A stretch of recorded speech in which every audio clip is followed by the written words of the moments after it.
woodworkers. So I wanted to talk about bent lamination and the process to do so, and more importantly, why we're doing it. So if you'll notice on this board, I've drawn out the curve that I need to get for a design that I'm working on. And the heartwood sapwood here kind of illustrates this really well as far as how severely different we are from where the long grain goes throughout this board. And the issue here becomes where I'm drawing in these areas on the ends of the curve, and this is a very simple curve.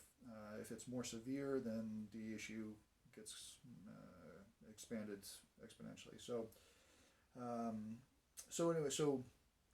the strength of the wood is in the straight grain. So a straight line from end to end, for the most part, is the most strength that we can actually get or expect from this material. When we start introducing curves here, we start modifying where that strength is best utilized. And if this was a chair leg, for example, and people lean back on it, this point is going to have pressure exerted down here, and there's really very little material to hold this into place. This whole piece can just fall away or chip off. Conversely, if we're looking at, let's say this is a longer leg for a chair or something, this is a back, then we start getting into issues here about where joinery is going to go. And if this is truly a back, I don't know if you can still see this or not. You indeed cannot. There we go. If this is a chair back, then any pressure that's exerted this way from where the crest rail is, that could start to compromise where your joinery would be into this chair. And so we need to do this in a way that makes a lot more sense. So, taking advantage of the strength of the material, what we're going to be doing is cutting a series of strips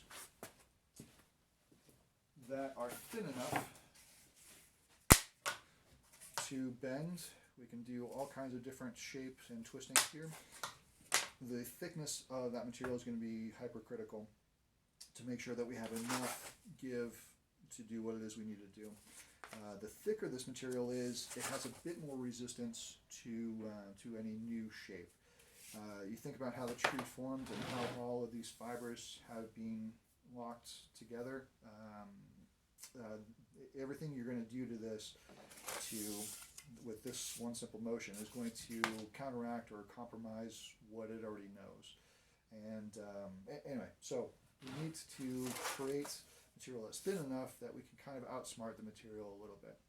Now there's ways of introducing steam into this, and some industries use ammonia in addition to steam, and then it really plasticizes the lignum in the wood, which is great, but it's not always a fantastic solution. That material needs to be processed differently, and usually air-dried wood does much better than kiln-dried. Here in Colorado, having nothing but kiln-dried wood, our options are pretty limited. So anyway, bent lamination is the way to go. So what I'm going to do is show you how to make a series of these at the right thickness so that I can get this shape that corresponds to what my design calls for. And it's incredibly strong once we've, again, taken advantage of the inherent strength of the material. And then we can add joinery here, we can do whatever it is we need to with this. But there's a much better way to introduce this shape to this material instead of just simply cutting it out. Okay, that was my brief introduction to bent lamination. Hopefully that was helpful. I'll see you in the next series of videos. Thanks everyone.